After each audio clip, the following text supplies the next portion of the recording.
మాటలు ఎంతో విలువైనవి. ఆయన మాటలు పరిశుద్ధమైనవి, అమూల్యమైనవి. ఆ వాక్కు చేత, మాట చేత మనము జీవించగలం. హల్లెలూయా. చూడండి, బైబిల్ గ్రంథము నుంచి సామెతల గ్రంథము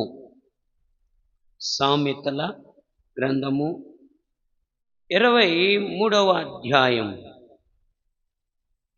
26వ వచనాన్ని మనం చదువుకుందాం. నా కుమారుడా, నీ హృదయమును నాకిమ్ము, నా మార్గమును నీ కనులకు ఇంపుగా ఉండనిమ్ము. చాలు. హల్లెలూయా. ఒక చక్కని మాట ఇక్కడ రాయబడి ఉంది. ఏమని చెప్తూ ఉన్నాడు అంటే, ప్రియులారా, నా కుమారుడా, నీ హృదయమును నాకిమ్ము. ఇంకేమంటున్నాడు? నా మార్గములు నీ కన్నులకు ఇంపుగా ఉండనిమ్ము. చేతులెత్తి గట్టిగా స్తోత్రం చెప్పండి యేసయ్యకి. హల్లెలూయా. కనుక చూడండి, సొలొమోను మహారాజు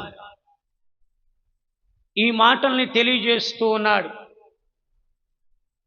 ఏమని తెలియజేస్తూ ఉన్నాడు అంటే, సంబోధిస్తూ మాట్లాడుతున్నాడు. నా కుమారుడా, నీ హృదయమును నాకిమ్ము అంటున్నాడు. అర్థమవుతుందా? నా అంశం ఏంటి? హృదయము అనండి. హృదయము. ఏమని చెప్తున్నాడు ఇక్కడ? నా కుమారుడా, నీ హృదయము నాకిమ్ము. అంటే మన హృదయాన్ని ఎవరికి సమర్పించాలి? అది యేసు ప్రభువారికి సమర్పించేయాలి. ఆయనకి అప్పగించేయాలి మన హృదయాన్ని.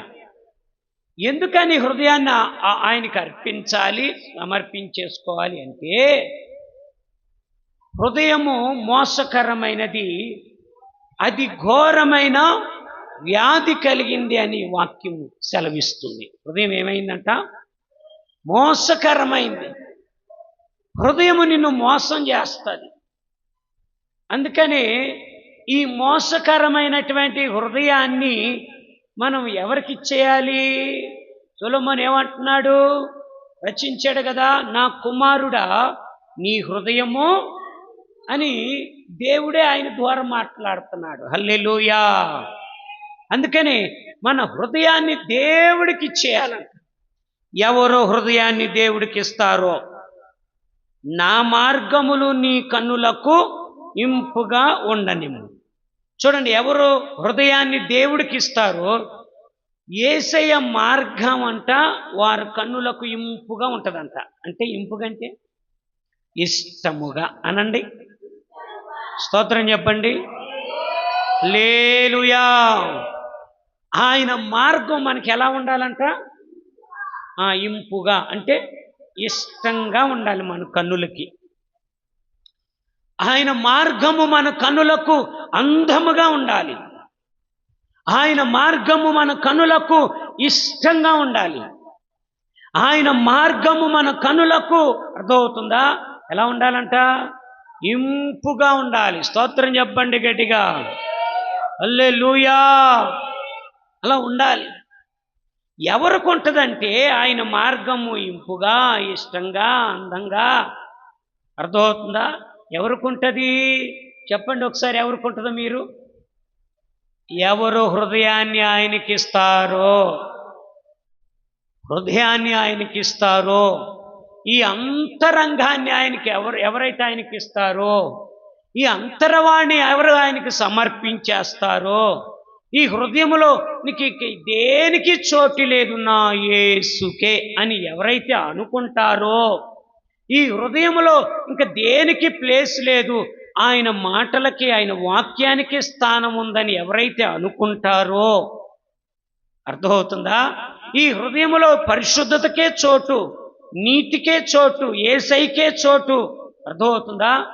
అని ఎవరైతే దేవునికి సరెండర్ అయిపోయి దేవునికి లోబడిపోయి ఆయన ప్రీతిగా ప్రేమిస్తారో, ఆయనకి హృదయాన్ని ఒక అర్థవంతంగా గిఫ్ట్గా ఇచ్చేస్తారో, యేసే నాలో ఉండాలని ఎవరైతే అనుకుంటారో వాళ్ళకంట ఆయన మార్గము ఇంపుగా కనులకు కనపడద్దంట. స్తోత్రం చెప్పండి గట్టిగా, హల్లెలూయా.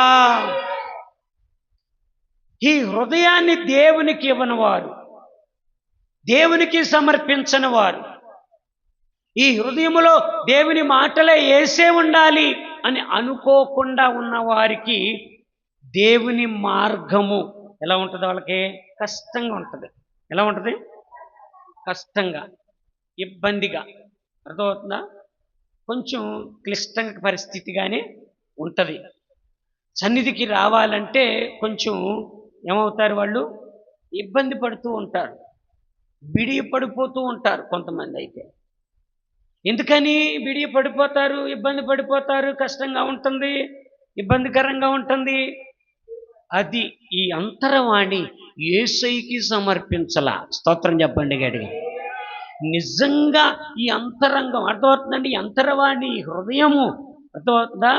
దేవునికి ఇచ్చేస్తే, ఆయనకి సమర్పించేస్తే అర్థమవుతుందా? ఆయన మార్గములు నీ కన్నులకు ఇంపుగా ఉంటాయి. స్తోత్రం చెప్పు గట్టిగా, హల్లెలూయా. ఎక్కడ ఉన్నా ఆయన మార్గంలోకి రావటం ఇక ఆగిపోవు. ఏ స్థితిలో ఉన్నా, ఏ యొక్క స్థలములో ఉన్నా, ఏ మార్గములో ఉన్నా, ఏ చోట ఉన్నా ఆయన స్థలములోనికి, ఆయన యొక్క మార్గములోనికి ఎలా వస్తావు తెలుసా?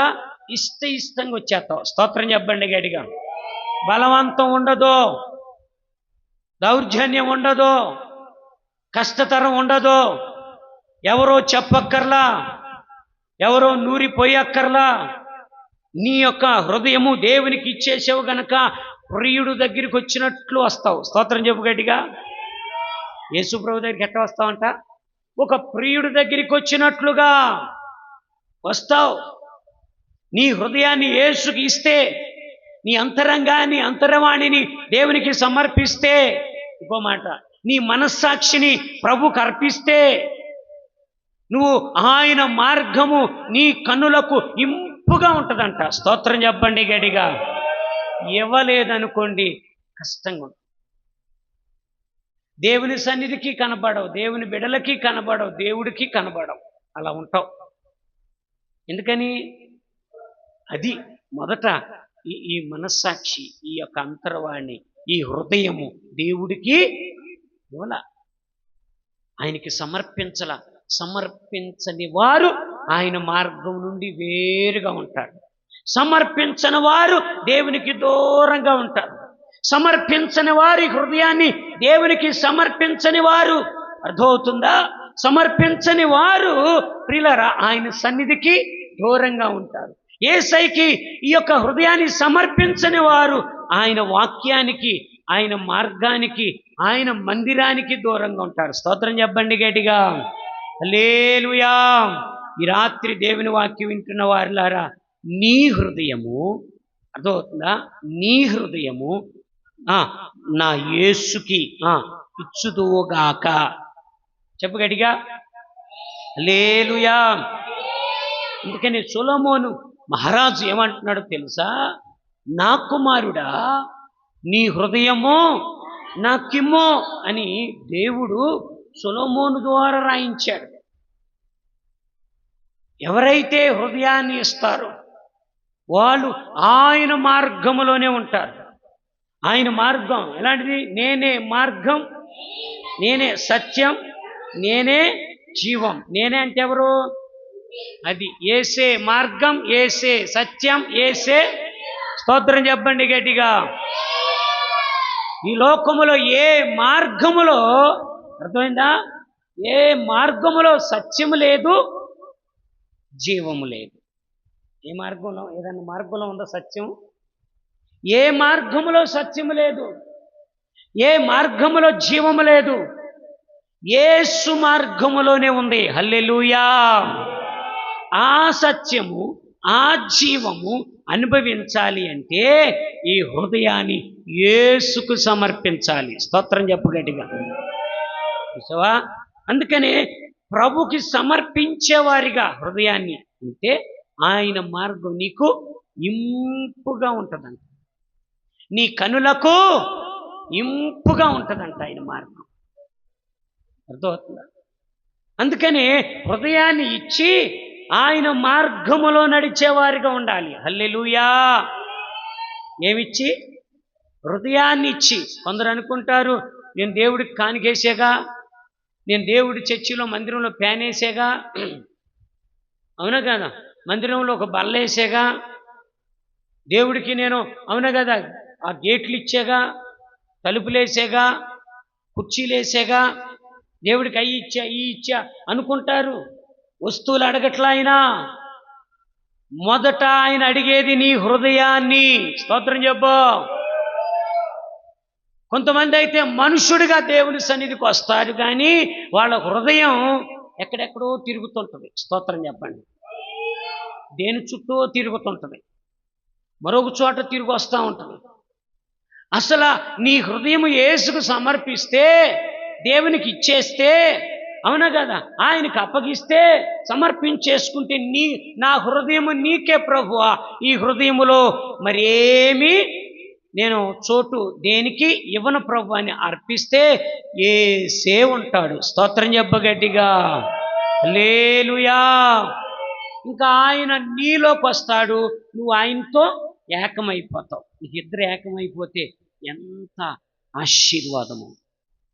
యేసు నువ్వు ఏకమై నడిస్తే, యేసు నువ్వు ఏకమై నీ ఇంట్లో జీవిస్తే, యేసు నువ్వు ఏకమై అవునా కాదండి ఆ మార్గంలోకి వెళితే ఆయన మార్గాలు నీకు ఇంపుగా ఉంటాయంట, నీ కన్నులకు ఇంపుగా ఉంటాయంట. హల్లెలూయా.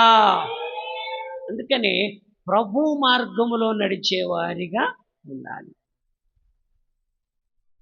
ఆయన మార్గములో నువ్వు నడవాలి అంటే ఈ వాక్యం నెరవేర్చాలి. నా కుమారుడా, నీ హృదయము నాకిమ్మో. ఎవరికి ఇవ్వాలి హృదయాన్ని? యేసుకి ఇవ్వాలి. స్తోత్రం చెప్పండి. కానీ యేసుకి ఇవ్వాలి. ప్రియులారా,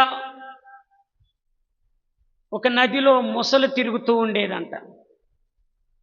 ఆ నదిలో మొసలు తిరుగుతుంటే ఆ నది ఒడ్డిన ఒక చెట్టు ఉండేది. ఒక చెట్టు, ఆ చెట్టు మీద కోతి ఎక్కి ఫలాలు తింటా ఉండేదంట. ఫలాలు తింటా ఉండేది. ఆ కాయలు తింటా ఉంటూ ఉండేది. అయితే ముసలకు కూడా ఆ కాయలు కోసి వేస్తూ ఉండేది రోజు రోజు. ఆ కాయలు తింటా ఉంటూ ఇక మళ్ళీ ముసలు వెళ్ళిపోయేది, మళ్ళీ రోజు వస్తా. అట్లా ఇద్దరు ఫ్రెండ్స్ అయ్యారు. ఇద్దరు ఏమయ్యారు? ఫ్రెండ్స్ అయ్యారు.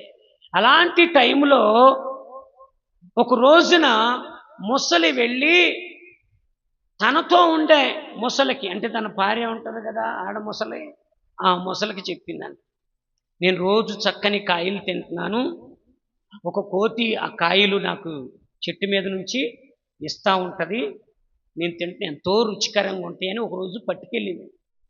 ఎంతో బాగున్నాయి ఈ కాయలే, ఎంత రుచిగా ఉంటే తినేసినటువంటి కోతి ఇంకెంత రుచిగా ఉంటుందో. కోతి గుండె, అర్థమవుతుందా? తినేసిన ఆ కోతి గుండె ఇంకెంత రుచిగా ఉంటుందో అని ఆ ఆడ ముసలి ఆలోచన చేసి తనతో ఉన్నటువంటి ఆ మగ ముసలిని అడిగిందంట, నువ్వేమైనా కానీ నాకు రేపు వచ్చేటప్పుడు కోతి గుండె తేవాలి. ఏ గుండె? కోతి గుండెకాయ కావాలి అని చెప్పి తన భర్తగా ఉన్నటువంటి ఆ ముసలితో చెప్పింది వాళ్ళ భాషలో. అయ్యో, ఇది మంచి పద్ధతి కాదు, నేను చెప్పింది చేస్తావా చేయవా అంతే.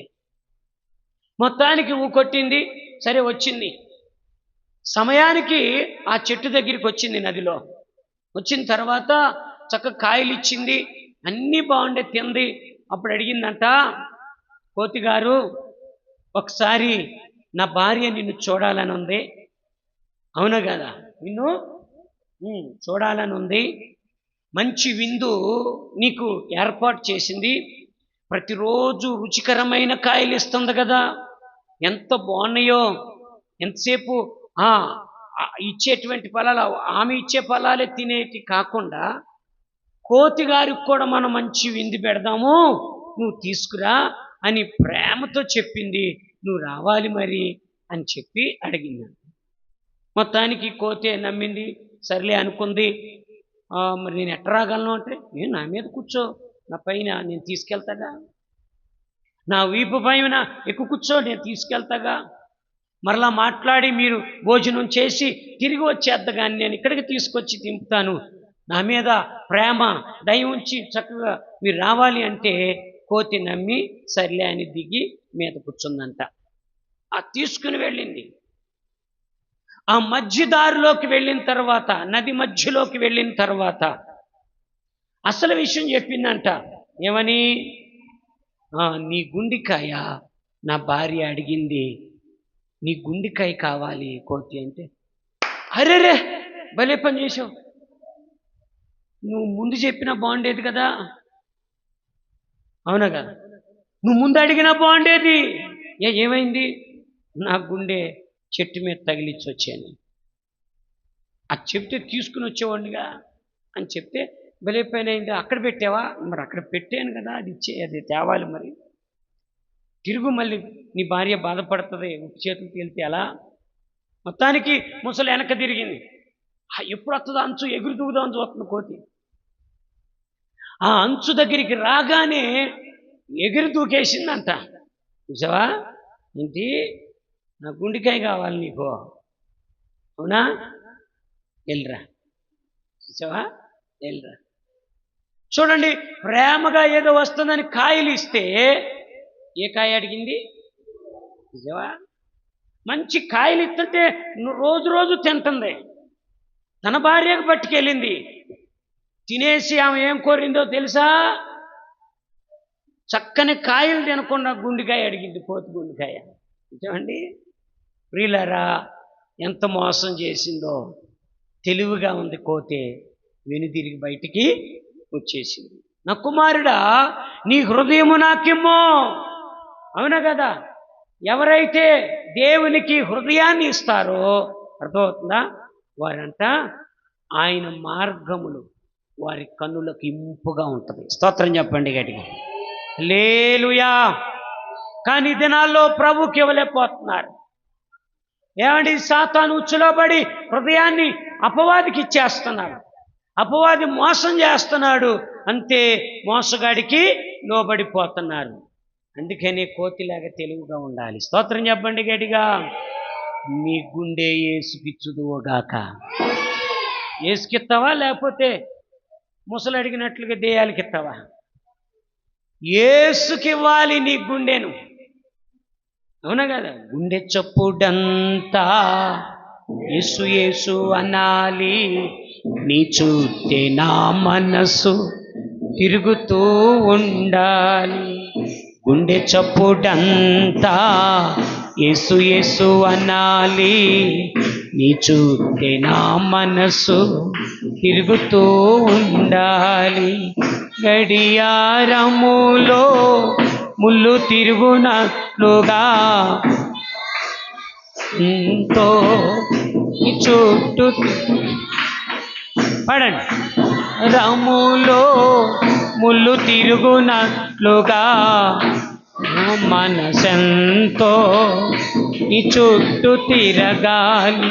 యేసు యేసు యేసు నాలో నువ్వే, యేసు యేసు యేసు నీలో నేనే, యేసు యేసు యేసు నాలో నువ్వే, యేసు యేసు యేసు నీలో నేనే. గుండె చప్పుడంతా యేసు యేసు అనాలి, నీ చూస్తే నా మనసు తిరుగుతూ ఉండాలి. గుండె చప్పుడంతా యేసు యేసు అనాలి, నీ చుట్టే నా మనసు తిరుగుతూ ఉండాలి. హల్లెలూయా. గుండు చప్పుడంతా ఏమనాలి? యేసు యేసు యేసు అనాలి. ఎప్పుడంటదంటే నీ హృదయాన్ని యేసుకి ఇచ్చినప్పుడు. స్తోత్రం చెప్పండి. అవునా? పూర్తిగా ఇచ్చేయాలి యేసయ్యకి. కొందరైతే సగం ఇస్తారు, అవునా కదా? సగమేమో లోకానికి ఇస్తారు. ప్రియులారా, అంటే సగమేమో ప్రార్థనలో గడుపుతారు, సగమేమో లోకంలో గడిపేస్తారు. ఇలా ఎందరో ఉన్నారు ప్రియులారా. సరైన మారు మనసు వాళ్ళకు ఉండదు, సరిగ్గా మనసును మార్చుకోరు. మనసంతా ఎవరు చుట్టూ తిరగమాలి అంటున్నారు? నాన్నగారు భలే పాట రాశారు. స్తోత్రం చెప్పండి. నా మనసంతా నీ చుట్టే తిరగా. మన మనసంతా ఆయన చుట్టూ తిరగాలి. ఈ దినాల్లో అయితే మనసంతా ఈలోక ప్రియుడు చుట్టూ తిరుగుద్ది. ఎవరు చుట్టూ? చూడండి, లవర్స్ ఉంటారు కదా, ప్రేమించుకునేవాళ్ళు, వాళ్ళ చుట్టే తిరుగుద్ది. పని చేసినా, వంట చేస్తున్నా, డ్యూటీకి వెళ్ళినా, ఇంట బయట ఉన్నా, రాత్రి పగలున్నా తల్లిదండ్రులతో మాట్లాడుతున్నట్టే ఉంటారు. కానీ మనసంతా ఎక్కడ తిరుగుద్ది? ఆ ప్రియుడి చుట్టే తిరుగుద్ది. ఏం చేస్తున్నాడో, ఎక్కడున్నాడో, అవునగా ఏం చేస్తున్నాడో. అర్థమవుతుందా? ఎప్పుడు కలవాలో, ఎప్పుడు కలవాలి. రేపు ఎన్నింటికి ఫోన్ చేస్తా అన్నాడు, 8ంటికి చేస్తా అన్నాడు, అవును కదా? ఫోన్ ఎక్కడ పెట్టాలి? తలకాడెట్టుకోవాలి, పక్కన సైలెంట్లో పెట్టాలి, మళ్ళీ వినపడద్దాము. అంటే ఈ లోకానుసారమైన, అర్థమవుతుందండి, వ్యక్తి యేసుకు హృదయాన్ని ఇవ్వలేని వారు ఈ లోకానుసారమైన ప్రియుడికి ఇచ్చేస్తారు హృదయాన్ని. ఆ హృదయములో భయంకరమైన సినిమా పాటలు, ఆ హృదయములో భయంకరమైన వ్యసనాలు, ఆశలు, ఇచ్చ, కోరికలు ఎన్ని ఉంటాయో. నేనేమంటానంటే, ఈ లోక ప్రియుడి కొరకు ఎంతలా ఎదురు చూస్తున్నావో, ఈ లోక ప్రియుడి కొరకు ఏమేమి మనసులో ఉంచుకుంటున్నావో, ఎలా మాట్లాడాలనుకుంటున్నావో, ఆయనతో ఎలా కలిసి జీవించాలనుకుంటున్నావో, యేసే నీకు ప్రియుడుగా ఉండునుగాక. నీ హృదయం ఆయనకిచ్చుదువుగాక. హల్లెలూయా. సగం కాదో, ఏమివ్వాలి? పూర్తిగా యేసయ్యకి హృదయాన్ని ఇచ్చేయాలి. హల్లెలూయా. అప్పుడు ఆయన మార్గము నీ కన్నులకు ఇంపుగా ఉంటుంది. స్తోత్రం చెప్పండి గట్టిగా. ఎలా ఉంటుందంట? ఇంపుగా అంటే ఇష్టంగా ఉంటుంది. అలా ఉండనీయాలంటండి. అలా ఉండనీయాలి అంటే నీ హృదయాన్ని యేసుకి ఇచ్చేయాలి. ఇంకేమంటున్నాడు? కింద వచ్చిన 27 అంటున్నాడు. అవునా కాదా ప్రియులారా? అందుకనే నెక్స్ట్ ఏమంటున్నాడు చూడండి. వేశ్య, లోతైన గొయ్యి, పరస్త్రీ, ఇరికైన గుంట. చాలు చాలు, అవకొచ్చినవి. ఏమంటున్నాడు చూడండి. వేశ్య అంటండి లోతైన గొయ్యి అంట. అంటే ఎంత వెళ్ళినా ఇంకా ఇంకా ఇంకా ఆ గోతులో పడేస్తుందంట. తీసుకెళ్ళి ఎక్కడ పడేద్ది? ఎవరామె? వేశ్య. వేశ్య లోతైన గొయ్యి లాంటిదంట. తీసుకెళ్ళి ఎక్కడ పడేద్ది? గోతులో సావరా సచ్చినోడాన్ని. స్తోత్రం చెప్పు గట్టిగా. ఉన్నదంతా దోచేసుకుంటుంది. ఎంతసేపు హత్య హత్య అని చెప్పి అంతా వసూలు చేద్ది. పిప్పి చేద్ది. చెరుకు పిప్పి చూసారా? చెరుకు రసం తాగింది కాడ పిప్పి ఇంకేమైనా ఉంటుంది అందుట్లో? ఈ వేశ్య అనేది అలా పిప్పి చేసేద్దాం మనిషిని. విస్తారమైన ఆస్తులే తరిగిపోతాయి అంట. అది గొయ్య. ఇంకా గోతులో పడ్డాడంటే లేవలేడు. ఇంకా భార్య కూడా గుర్తురాదు, పిల్లలు కూడా గుర్తురారు. పిల్లరా, అర్థమవుతుందా? పాపం ఎంత గొయ్యో. భార్య గుర్తురాదు, పిల్లలు గుర్తురాదు. ఇంకా రాను రాను ఊరిని మర్చిపోతుంటాడు. ఎప్పుడుకో వస్తాడు, తల్లిదండ్రులు మర్చిపోతాడు.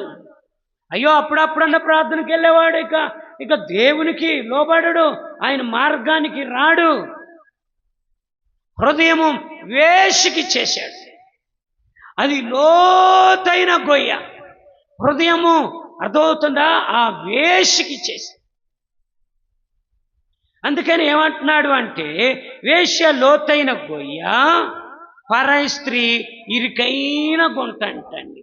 పరాయి స్త్రీ ఇంకా ఇరుకులో ఇరుక్కుపోయావని కొత్తవా? ఏమని అనవసరంగా ఇరుక్కున్నానండి, అసలు ఎందుకు వెళ్ళానో తెలుసు అంటారు చూడు కొంతమంది. అవునా కదా? అసలు అనవసరంగా ఇరుక్కున్నాను, అసలు వెళ్ళకుండా ఉండబోంది, అసలు ఏం చేయాలో తెలుస్తలేదండి అయ్యగారండి. కొంతమంది అలా మాట్లాడతారు. ఏం చేయాలో అర్థం కావట్లేదండి, అసలు అనవసరంగా ఇరుక్కున్నా, వెళ్ళి ఆయనకి ఇచ్చేసా. ఏంటది? మనసు, హృదయం, సమయం, ధనం, అర్థమవుతుందా? మోహపు చూపు, శరీరిచ్చలు, శరీర కోరికలు వెళ్ళి ఆయనకి ఇచ్చేసా. వెళ్ళి అనవసరంగా ఆవిడ వల్ల పడ్డ ఆవిడకి ఇచ్చేసా. లేరా ఇలాంటి వాళ్ళు?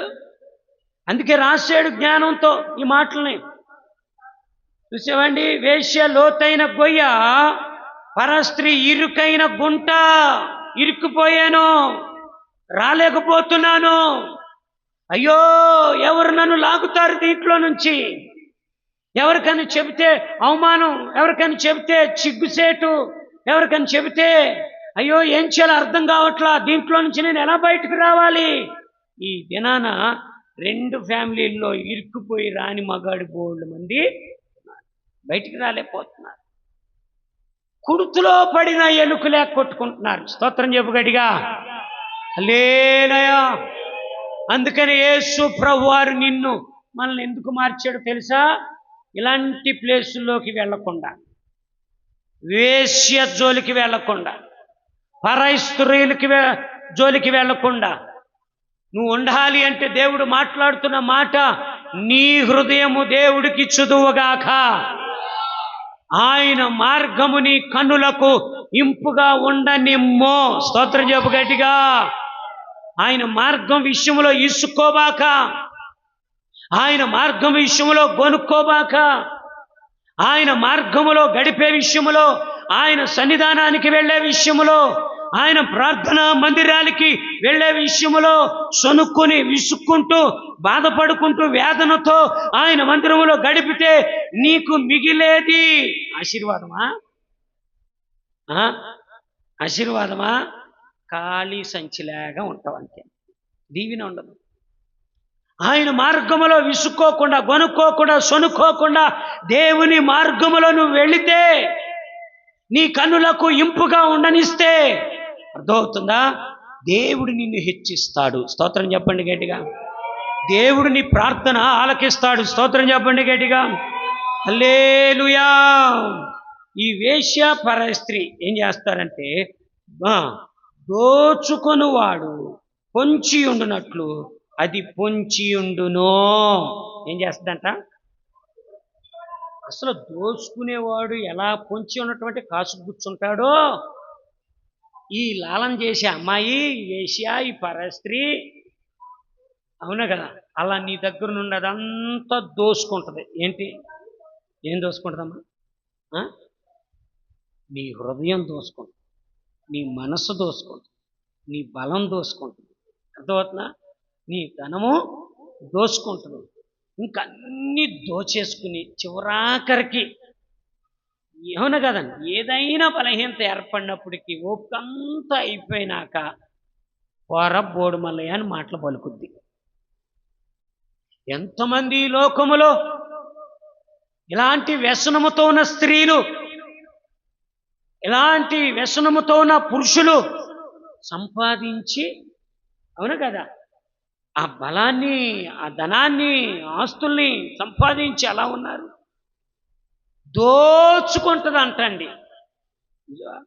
ఆ వేశ్య దగ్గర నుండి ఆ స్త్రీలు, ఆ వేశ్యలు ఏం చేస్తారంట? దోచుకున్నట్లుగా, చూడండి, దోచుకున్నవాడు పొంచి ఉన్నట్లుగా అది పొంచియుండును. హల్లెలూయా. నిజంగా అలా కాసుకుని ఉంటుందంట, కాసుకుని. ఇది నాలో భక్తి చేసేవారు సహితము ఇలాంటి చోట్ల పడిపోతున్నారు.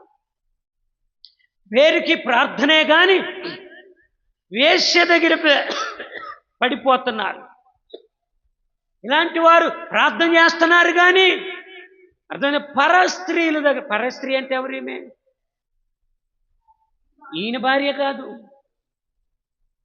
పరాయి వ్యక్తి, వేరే వాని భార్య, వేరే వాని అమ్మాయి, వేరే వాని ఇంట్లో ఉన్న అమ్మాయి, పెళ్లి కాని స్త్రీ అవ్వచ్చు, పెళ్ళి అయిన స్త్రీ అవ్వచ్చు, పరాయి స్త్రీ. ఇలా భక్తి చేసేవారి సహితము స్త్రీ వ్యామోహములో, స్త్రీ ఒడిలో, స్త్రీ మనసులో వాళ్ళ హృదయం వీళ్ళ హృదయానికి వాళ్ళకిచ్చేసి పడిపోయేవారు, వాళ్ళ దగ్గర దోచుకునే స్త్రీలు ఎందరో ఉంటున్నారు. హల్లెలూయా. అందుకనే వాటికి దూరంగా ఉండాలి. ఇంకేమంటున్నాడు తెలుసా లైన్లో వీళ్ళరా? అది బహుమందిని విశ్వాసఘాతుకులుగా చేయును. అర్థమవుతుందండి? కనుక బహుమందిని విశ్వాసఘాతుకులుగా చేయును. అది బహుమందిని విశ్వాసఘాతుకులుగా చేసేస్తాను. అంటే అర్థమేంటో తెలుసా? ఇక నీ విశ్వాసాన్ని, అంటే క్రీస్తులో ఉన్న విశ్వాసాన్ని, వాక్యం మీద ఉన్న విశ్వాసాన్ని, యేసు మీద ఉన్న విశ్వాసాన్ని ఇక రాను రాను ఆ యొక్క పరస్త్రీలోను వేశ్యల వ్యామోహంలో పడిపోతే ఇంకా దేవుని మీద, వాక్యం మీద లేకుండా విశ్వాసఘాతుకులుగా చేసేస్తాను, లేకుండా చేసేస్తాను. పాపములోనే జుర్రుకునేవారిగా, పాపములోనే పొర్లాడేవారిగా, ఇంకా వాళ్ళింటే ఉండేవారిగా. ఒకవేళ ఆయన భార్య ప్రార్థిస్తే, ఆయనకు భార్య అయితే వాళ్ళ పిల్లలు ప్రార్థించేవారైతే, ఈయన కూడా ఎల్లుండి కూడా వెనుదిరిగిన వాడైతే ఈయన రాను ఏ ఘాతుకుడైపోతాడు? విశ్వాసఘాతుకుడు. అంటే అర్థం ఏంటో తెలుసా? యేసయ్య చేసిన మేలులను గుర్తుంచుకోకుండా, యేసయ్య చేసిన కార్యాల్ని, అవును కదా, గుర్తుంచుకోకుండా ఆయన్ని బ్రతికించాడుగా, ఆయన నిన్ను అర్థమవుతుందని చేరదీశాడుగా, ఆదుకున్నాడుగా, ఇంకా నా సర్వస్వం యేసే అని అనకుండా ఆయన సమస్తం మరిచిపోయి విశ్వాసఘాతుకుడైపోతాడు. అయ్యో ఈయన నా కొరకు ప్రార్థన చేశాడు, నా జీవితం మురికి జీవితం, ఒకప్పుడు పాపములో, లోకములో, అవిధేయతలో, కామ, క్రోధ, మోహ, మదమత్సరములో ఉన్న నా బ్రతుకుని అర్థమవుతుందా ఇతను అసుగట్టుకుని మార్చాడుగా. ఆ విశ్వాసం ఉంచకుండా అర్థమవుతుందా కనీసం యేసుని పరిచయం చేసినోడు కూడా మర్చిపోయినోడే విశ్వాసఘాతకుడు. స్తోత్రం చెప్పు గట్టిగా. హల్లెలూయా. విశ్వాసఘాతకులుగా ఉండకూడదు. వేశ్య, పరస్త్రీ అది బహుమందిని, ఒకళ్ళ ఇద్దరినా? అవునా కదా? వేశ్య అది పరస్త్రీ బలమును దోచుకుంటుంది, ధనమును దోచుకుంటుంది. దోచుకున్నవాడు పొంచి ఉన్నట్లు అది ఎప్పటికప్పుడే కాసుకుని ఉంటుంది. ఏం దొరుకుద్దా నీ దగ్గర? ఎవరిని పడితే వాళ్ళని పట్టుకోరాళ్ళు, ఒట్టోళ్ళని పట్టుకోరు.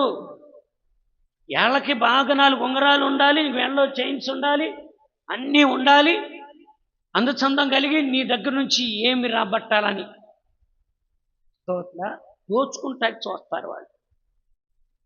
ప్రియులారా, కొందరైతే బలాన్ని దోచుకుంటాకి చూస్తారు. ఏం దోచుకున్న వాళ్ళు ఉన్నారు, వీళ్ళు ఉన్నారు, ఎవరిని తక్కువ చేయటం లేదు. అర్థమవుతుందా? కొందరు బలాన్ని దోచుకుంటాకి ఉన్నారు. ఎన్ని కుటుంబాలు ఏమైపోతున్నాయి? నాశనానికి నడిపించేస్తున్నాడు అపవాది. ఇక ఉండకుండా ఎందుకు కూడా మేము వార్తలో చూస్తే భర్తకి కళ్ళంలో కారం కొట్టి కత్తితో పొడిచేసింది, జటారం వదిలిపోయి అనుకుంటుందా ఆవిడ. మొన్నేమో చూడండి భయంకరంగా ఒక అమ్మాయి అయితే ప్రియుడిని ఉంచుకుంది. ఈయన అర్థమైపోతున్నాడని ఎక్కడికో జాబుకు పంపింది. ఇతనే ఉల్లిపాయల వ్యాపారం చేస్తాడు. నువ్వు అది నాకు సీపుగా ఉంది, నువ్వు ఉల్లిపాయల వ్యాపారం చేయటం ఏంటి అని చెప్పి వేరే ప్రాంతానికి ఉద్యోగానికి పంపింది. ఆయనకి అక్కడ నచ్చలా, తిరిగి వచ్చేసి ఈ వచ్చే లోపల సాగిస్తుంది వ్యవహారం, ప్రేమ వ్యవహారం, ప్రియుడితో వ్యవహారం. ఇంకా రానే వచ్చాడు, అడ్డంగా ఉన్నాడని ఆలోచన చేసి మంచిగా ఒక బిర్యానీ వండి ఎంత 10 నిద్ర మాత్రలు అందులో కలిపేసేసి ప్రేమగా పెట్టిందంట. లానగా చక్కగా ముద్దలో భలే పెడుతున్న భార్య అనుకుని తినేసి మత్తులోకి వెళ్ళిపోయాడు. ప్రియుడిని పిలిచింది. వాడు రానే వచ్చాడు. మత్తులో ఉన్నవాడి మీద గుండ్ల మీద గుండ్ల మీద గుండ్ల మీద గుండ్లు కొడితే ఈ పక్క టెముకలని ఇరిగిపోయినాయి. ఇంకా చచ్చిపోయాడు, అలా ఉండిపోయాడు. చెవుల్లో నుండి కూడా బ్లడ్ వచ్చేసిందంట. ప్రియులారా, రాత్రంతా కూర్చుని ఆమె భర్త ఆ పక్కనే చక్క మంచం మీద పడుకుని ఏం చూస్తుందంట? అశ్లీలమైన చిత్రాలు, బట్టలు లేని బొమ్మలు. వాళ్ళ అరచేతిలోనే ఉంది వైకుంఠం. సెల్ ఫోను మంచిని వాడుకుంటే మంచి ఉంది, కావాలితే స్వర్గం చూపిస్తుందంట నాశనానికి. అలా పొంచి ఉందంట మన చేతిలో కాసుకుని ఉన్నాం. ఇంకొద్దుకు చూద్దాం, ఇంకొద్దుకు చూద్దాం, ఇంకొద్దుకు చూద్దాం. ఇంకా వస్త్రాలు లేని, బట్టలు లేని సీన్స్ అన్నీ చూస్తున్నాను. రాత్రి అంతా 4 దాకా చూసిందని తెల్లారుదాం. ఇంకా 4:30 ఆటికి అప్పుడు ఫోన్ పక్కనేటి స్టార్ట్ చేసిందంటే ఏంటది? ఏడవటం. అమ్మో ఏమైపోయాడు సాకుండాలంటే ఏడితే అబ్బో ఆడది ఏడ్చే యాక్షన్ ఎలా ఉండదు. అది రాదు, ఏమీ లేదు. అయినా ఎంత ఎడుతారో పాపంలో ఉన్నవారు. ప్రియులారా, గమనించు, ఈ రాత్రి దేవుడు నీతో మాట్లాడుతున్నాడు. అవునా కదా? నీ హృదయము, నీ మనస్సు ఎవరికిచ్చావు? ఇకలోకానుసారమైన ప్రియుడికా, ప్రియురాలికా? ఇకలోకానుసారమైన వాటి మీద ఉందా? అశ్లీలమైన చిత్రాల మీద ఉందా? లోకానుసారమైనటువంటి ఆచారాల మీద ఉందా? నీ హృదయము దేనికిచ్చావు? ఎవరికిచ్చావు? వాక్యము సెలవిస్తుంది, నా కుమారుడా.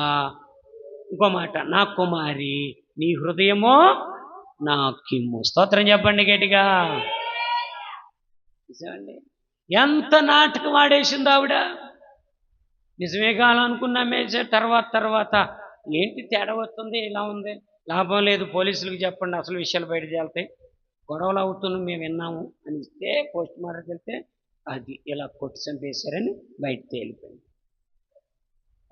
అక్కడికి వెళ్ళంగానే ఏంటి కథ చెప్పు, ఇంకెక్కడ బాధేస్తారని అప్పుడు వివరించేసి నేను ముగిస్తున్నాను. చూడండి బైబిల్ గ్రంథంలో ఎలాంటి మాట చెప్పుకోవచ్చు. అందుకని వేశ్య జోలికి వెళ్తే అది ఎలాంటిదంట?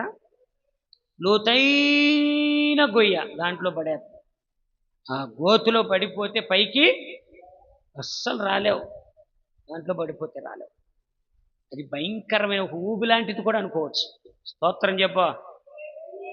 ఇంకేమంటున్నాడు? పరాయి స్త్రీ ఎలాంటిదంట?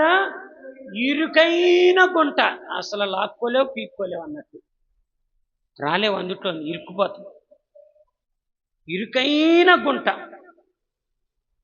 దోచుకున్నవాడు పొంచి ఉన్నట్లుగా. ఈ రాత్రి ఈ ఇంట్లో ఏం దోచుకుందాం? ఎలా, ఏ టైంకి వెళ్దాం? ఆడు ఎలా పొంచి కాచుకుని ఉంటాడో ఈ వేశ్య, ఈ పరస్త్రీ, వాళ్ళు కూడా ఏమైనారంట? అది పొంచి ఉన్నది అంటున్నాడు. హల్లెలూయా. కాసుకుని ఉంటుందంట, కాసుకుని. అది బహుమందిని విశ్వాసఘాతుకులుగా చేసేసింద. ఏం చేసిందంట? విశ్వాసఘాతుకులుగా చేయును. నీ కుటుంబం ఆ రీతిగా రోడ్డున పడటం ఏంటి నీకు ఇష్టమా? నీ ఫ్యామిలీ, నీ పిల్లలు, అథవా నీ వారు కనుక అలా రోడ్డున పడిపోయి ఏడవటం, నాశనం అవటం నీకు ఇష్టమా? అందుకే దేవుడు అడుగుతున్నాడు,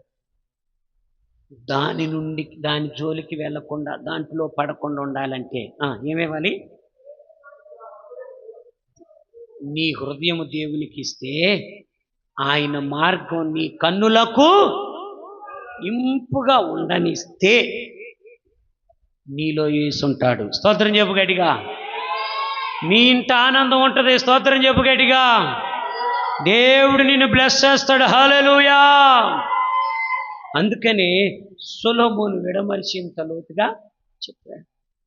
ఇది నాలో చాలా మంది ప్రియులారా దేవుని సన్నిధికి వెళుతూనే ఇలాంటి వేషాలు వేసేవాళ్ళు ఉన్నారు. ఏదో దేవుడి సన్నిధికి వెళ్తున్నారనే పేరే కానీ ఇలాంటి క్రియలతో ఉంటారు ప్రియులారా. అందుకని ఈ రాత్రి దేవుని వాక్యాన్ని వింటున్నా నీవు ఉపవాస ప్రార్థన ద్వారా నీ హృదయము, ఇప్పుడు నీవు ఉన్నావు కదా, నీ హృదయం ఒకసారి పరీక్షించుకుని దేనికి ఇచ్చావు? ధనానికి ఇచ్చావా?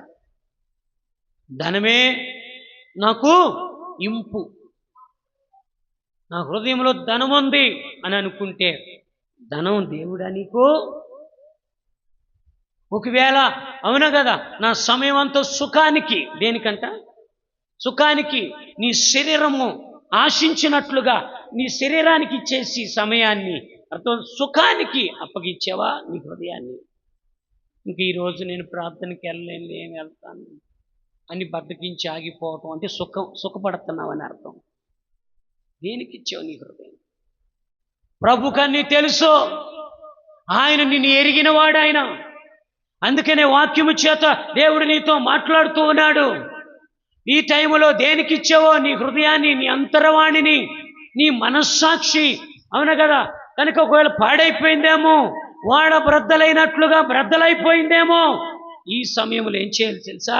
ప్రభువా నన్ను క్షమించు, నా హృదయము నీకు అర్పిస్తున్నాను అని చెప్పు. హల్లెలూయా. చేతులెత్తి చెప్పాలి గట్టిగా. యేసుకి నీ హృదయం ఇచ్చుదువగాక, యేసైకి సమర్పించుదువగాక, యేసు నీ హృదయంలోనికి ఆహ్వానించుదువగాక. హల్లెలూయా. చూసామండి ఎలా ఎలా ఇవ్వాలి? సంపూర్ణంగా. అర్థమవుతుందండి. నాన్నగారు రాశారు నా హృదయములో. అర్థమవుతుందండి. చక్కని మాట రాసుకొచ్చారు. మీరు పాటలు ఎక్కువ పాడుతానండి, ఇక్కడ నుంచి వేసుకు సమయాన్ని ఇవ్వండి. హల్లెలూయా. అలా తీసేటట్టు ఉండాలి, అన్ని నేనే తీసుకోవాలని చేయలేము. హల్లెలూయా. అప్పుడు దేవుడు యేసుకి సమర్పిస్తే ఆ ఫ్యామిలీని, అబ్బా ఏమీ లేని చేతిలో, పొలం లేదు, ఫలం లేదు, పొలం లేదు. స్తోత్రం చెప్పండి. ఏమి లేవు మీ ఇంట్లో, పొలం, ఫలం, పొలం ఏమీ లేని నీ ఇంట్లో అర్థమైందా? సమృద్ధి కలిగిన కుటుంబంగా నిన్ను చేస్తాడు. స్తోత్రం చెప్పు గట్టిగా. ఈ రాత్రి నీ హృదయం యేసుకి సమర్పించేయాలి. అర్థమవుతుందా? సంపూర్ణముగా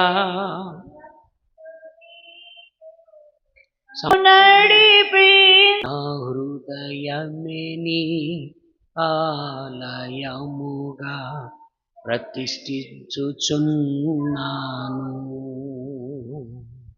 నాలో వసించు, నాలో జీవించు, నన్ను పాలించు,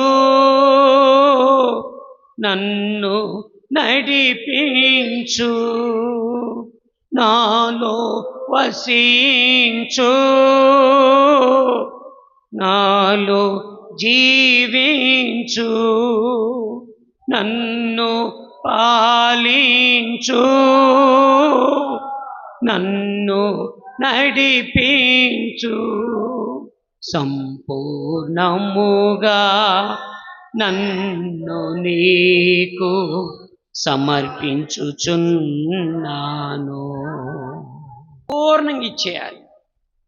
ఆయన మన హృదయాన్నంట ఆయనకి ఆలయంగా చేసేసుకోవాలంట. ఇంక దేవుడే ఉండాలి ఈ ఆలయంలో. అలా దేవునికి అర్పించేసుకోవాలంట. నిన్ను నీ హృదయాన్ని ఇంక దేవుని ఆహ్వానించాలి. నాలో వసించు, నాలో జీవించు, నన్ను పాలించు, నన్ను నడిపించు అని. అదే కాకుండా ఎలా ఆయనకి మనం అర్పించేసుకోవాలి? కన్నులను అర్పించేయాలి. నేను చూడను, యోబు గారు అన్నారు కదా బైబిల్ గ్రంథంలో.